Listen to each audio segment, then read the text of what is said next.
नमस्कार।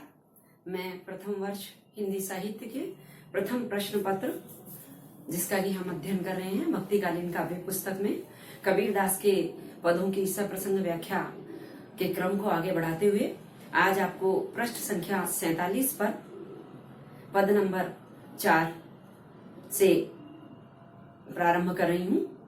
तेरा जनु एक आध है कोई, काम क्रोध लोभ मोह विवर्जित, हरिपद चीने सोई।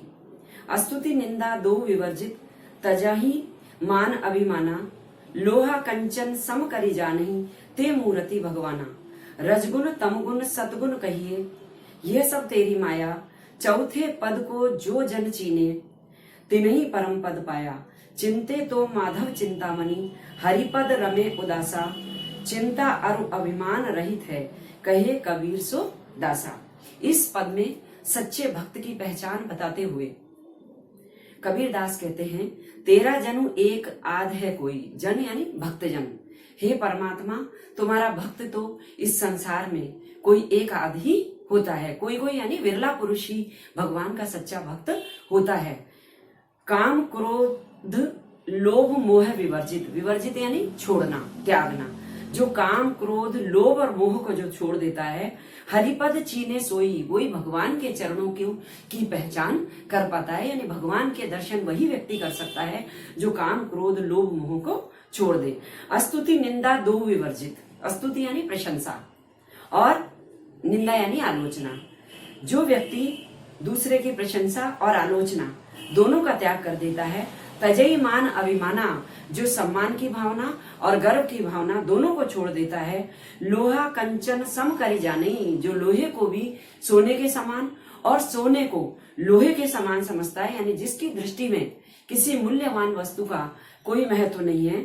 ते मूर्ति भगवाना, ऐसा सच्चा भक्त तो साक्षात भगवान की मूर्त होता है।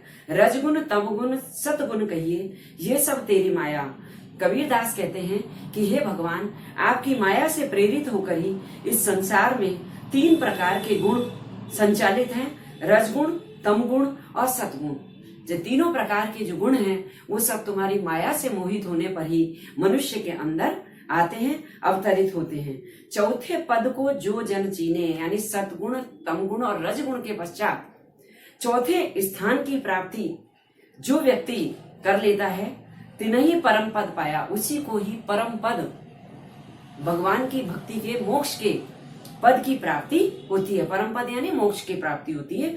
जो व्यक्ति सद्गुण, रजगुण और तमगुण तीनों तुम्हारी माया से प्रेरित हैं, उन तीनों गुणों से ऊपर उठकर चौथे स्थान को जो व्यक्ति पहचान लेता है, उसी को मोक्ष के परम पद की प्राप्ति होती है। चिंते तो माधव चिंतामणि, हरिपद रमे उदासा। कबीरदास कहते हैं कि जो सच्चा भक्त होता है, चिंते यानी चिंतन करता है। किसकी चिंता करता है? भगवान की चिंता करता है। माधव चिंतामणि, भगवान रूपी चिंतामणि की का जो स्मरण करता है, जिसका वो चिंतन करता है। हरिपद रमे उदासा, संसारिक माया मोह से उदास होकर यानी वैराग्य धारण करके जो भगवान के चरणों में जिसका मन लगता है, चिंता अरु अभिमान रहित है। जो चिंता से यानी सांसारिक समस्याओं से और अभिमान से यानी घमंड से रहित जो व्यक्ति है, कहे कबीर सो दासा। कबीर दास कहते हैं वही भगवान का सच्चा भक्त है जो माधव रूपी चिंतामणि का चिंतन करता है, भगवान के चरणों में अपने मन को रमा देता है, संसार से उदासीन रहता है और समस्त प्रकार की चिंताओं और घमंड से दूर रहता है। वही भगवान का सच्चा भक्त है। इस पद में कबीरदास ने भगवान के सच्चे भक्त के गुणों का वर्णन किया है। यानी सांसारिक माया मोह को छोड़कर जो व्यक्ति काम क्रोध लोभ मोह को छोड़कर भगवान के चरणों में मन वचन कर्म से अपने आप को समर्पित कर देता है, सांसारिक माया मोह का त्याग कर देता है, कबीरदास की दृष्टि में वही भगवान का सच्चा भक्त है। अगला पद है, पंडित वाद वदे सो झूठा, राम कहे दुनिया गति पावे, खांड कहे मुंह मीठा, पावक कहे पाँव जो दाजे, तो सब कोई तिर जाई। पावक कहे पाँव जे दाजे, जल कहे त्रिखा बुझाई, भोजन कहे भूख जे भाजे, तो सब कोई तिर जाई। नर के संग सुआ हरि बोले, हरि प्रताप न जाने, जो कबहू उड़ी जाई जंगल में, बहुरी सूरत नहीं आने। बिन देखे बिन अरस परस बिन, नाम लिए का हुई, धन के कहे धनिक जो हुई, तो निर्धन रहे न कोई। सांची प्रीत बिखे माया सो, हरि भक्तन सो हासी, कहे कबीर प्रेम नहीं उपजे, तो बांधे जबपुर जासी।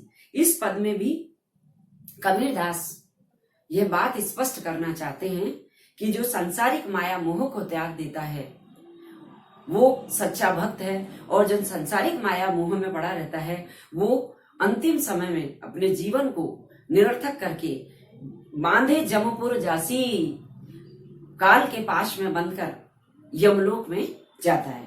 पंडित वाद बदे सो झूठा, बड़े बड़े विद्वान जो वाद यानी तर्क देते हैं वो सब झूठे हैं। राम कहे दुनिया गति पावे, केवल राम नाम के स्मरण से, राम नाम के उच्चारण से अगर सारी दुनिया को गति मिले यानी मोक्ष मिल जाए तो ये स्थिति वैसी है खांड कहे मुंह मीठा, जैसे चीनी नाम का उच्चारण करने से मुंह मीठा नहीं होता है, वैसे केवल नाम से, राम नाम के उच्चारण से किसी को मोक्ष की प्राप्ति नहीं होती। ये तर्क जो विद्वान लोग देते हैं वो झूठा है।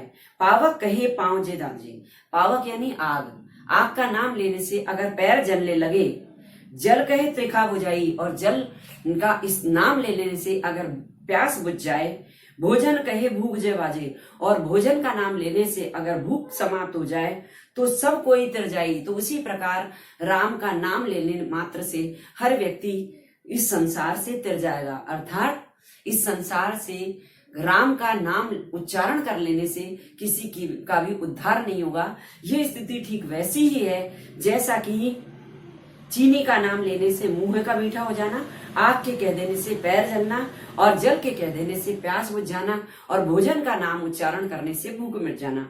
जैसे भोजन का नाम लेने से भूख नहीं मिटती, वैसे राम का नाम का मात्र उच्चारण करने से मोक्ष की प्राप्ति नहीं होती है।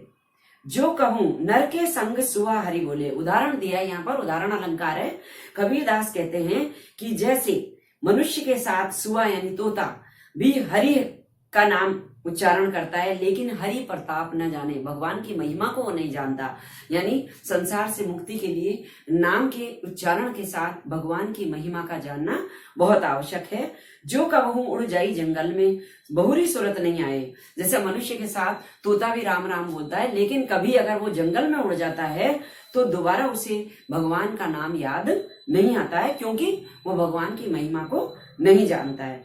बिन देखे बिन अरस परस बिन, नाम लिए का होई। तर्क देते हैं कबीरदास, बिना भगवान के दर्शन किए, बिना अरस परस, बिना स्पर्श किए, केवल नाम लेने से कुछ नहीं होता है। धन के कहे धनिक जो हुई, अगर संपत्ति का नाम लेने से ही व्यक्ति धनवान बन जाए तो इस संसार में निर्धन रहे न कोई, इस संसार में कोई गरीब ही नहीं रहेगा। सांची प्रीत विखे माया सो, हरि भक्तन सो सांची, कहे कबीर प्रेम नहीं उपजे, तो बांधे जमपुर जासी। सच्ची प्रीत तो मनुष्य अगर विषय माया से, सांसारिक माया मोह से, सुख साधनों से सच्चा प्रेम करता है, और हरि भक्तन सो हंसी, और भगवान के भक्तियों का जो उपहास उड़ाता है, उनकी हंसी करता है, ऐसे व्यक्ति तो कहे कबीर प्रेम नहीं उपजे, ऐसे लोगों के हृदय में कभी भगवान के प्रति प्रेम उत्पन्न नहीं होता है। ऐसे व्यक्ति तो बांधे जमपुर जासी, मोह के पाश में बंधकर, काल के पाश में बंधकर यमलोक को ही जाते हैं, यानी उन्हें मोक्ष की प्राप्ति नहीं होती है। इस प्रकार इस पद में उदाहरण देते हुए कबीरदास ने मन वचन कर्म से भगवान के प्रति सच्चा प्रेम उत्पन्न करने, उसके बाद भगवान के नाम का स्मरण करने की महिमा का वर्णन किया है। नाम मात्र लेने से किसी भी व्यक्ति को मोक्ष की प्राप्ति नहीं होती है, कोई भी व्यक्ति संसार से तिर नहीं सकता है। यहाँ भी इस पद में अनुप्रास अलंकार भी है, उदाहरण अलंकार भी है, और दृष्टांत अलंकार भी है, क्योंकि अनेकानेक दृष्टांत और उदाहरण देकर यहाँ अपनी बात को कबीरदास ने समझाया है। अगला पद है, फिरों का फूले फूले फूले, जब 10 मास अंधो मुख होते, 100 दिन काहे भूले, जब जरिए तब हुई भस्म तन, रहे किरिम दल खाई, कांचे कुंभ उदिक जो भरिया, यह तन की यह बड़ाई, जो माखी सहते नहीं बिछरे, जोरी जोरी धन कीना, मुँहे पीछे लेहू लेहू करे, भूत रहन क्यों दीना, देहरी लो बरी नारी संग है, आगे सजन सुहेला, मरघट लो सब लोग कुटुंब भयो, आगे हंस अकेला। इस पद में भी इस संसार की नश्वरता और मनुष्य के शरीर की नश्वरता का वर्णन करते हुए कबीर ने अपने मन को संबोधित किया है, इस संसार के लोगों को संबोधित किया है कि फिरों का फूले फूले फूले, कि तुम हे मनुष्य, हे मेरे मन, तुम किस प्रसन्नता के साथ फूले फूले फिरते हो। यानी तुमने संसार में आकर के भगवान को तो भुला दिया है और इस सांसारिक सुख साधनों में मदमस्त होकर भूल रहे हो। जब 10 मास अंध्यो मुख होते, तुम उस समय को भूल गए जब 10 मास तक माँ के गर्भ में अंध्यो मुख, अंधकार में उल्टा मुख करके तुम लटके हुए थे। 100 दिन काहे भूले, उस माँ के गर्भ के अंधकार में, अज्ञान के अंदर जब तुम उल्टा मुख करके लटके हुए थे, उस समय तुम निरंतर भगवान को याद कर रहे थे, वो दिन तुम आज भूल गए हो। जब जरिए तब होई भस्म तन, इस शरीर पर तुम इतना घमंड कर रहे हो, फूले फूले फिर रहे हो, लेकिन जब जल जाएगा तो ये तुम्हारा शरीर भस्म हो जाएगा। रहे किरिम दल खाई, और अगर शरीर को धरती के अंदर दफनाया जाएगा तो कीड़े मकोड़े शरीर को खा जाएंगे। कांचे कुंभ उदिक जो भरिया, जैसे कांचे यानी कच्चे घड़े में, कुंभ यानी घड़े में, जैसे उदिक यानी जल भरा जाता है, जो भरिया या तन रहे बड़ाई, जिस प्रकार कच्चे मिट्टी के घड़े में पानी भरा जाता है तो वो नष्ट हो जाता है, उसी प्रकार यह तन रहे यही बड़ाई, ये शरीर भी तेरा नष्ट होने वाला है। जो माखी जो जिमी, जैसे जहां पर आता है वहां उदाहरण अलंकार होता है, और शरीर की नश्वरता के लिए उदाहरण देते हुए कबीर दास कहते हैं, जो माखी सहतने बिछरे, जिस प्रकार मधुमक्खी शहद से बिछुड़ना नहीं चाहती है, जोरी जोरी धन कीना, वैसे हे मनुष्य तू उस धन को जोड़े जा रहा है, उस धन से बिछुड़ना नहीं चाहता है। मुंह पीछे लेहू लेहू करे, और ये धन तो यही रह जाएगा, और तेरी मृत्यु के बाद सब लोग इस धन को लो लो करके बांटते फिरेंगे। भूत रहन क्यों दीना, और तेरा मन अगर इस धन में जुड़ा रहेगा तो तुझे भूत की योनि प्राप्त होगी। देहरी लो बरी नारी संग है, मृत्यु के बाद घर के दरवाजे तक तो बरी यानी विवाहिता स्त्री तेरे साथ जाएगी। आगे सजन सुहेला, और शमशान तक सजन सुहेला साथ के तेरे परिवार जन जाएंगे। मरघट लो सब लोग कुटुंब भयो, और उस शमशान तक तेरे कुटुंब के यानी परिवार के सब लोग तेरे साथ जाएंगे। लेकिन आगे हंस अकेला, तेरी हंस रूपी यानी तेरी आत्मा रूपी हंस को आगे की यात्रा अकेले ही करनी है। इसलिए हे मेरे मन, तू समझ जा, फूले फूले फिरने यानी सांसारिक माया मोह में डूबने के बजाय उस परमात्मा का ध्यान कर।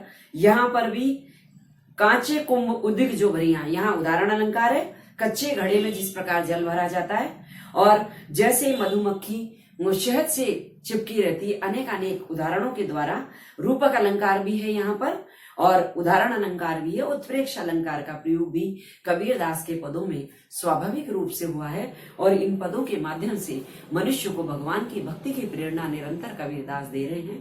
धन्यवाद।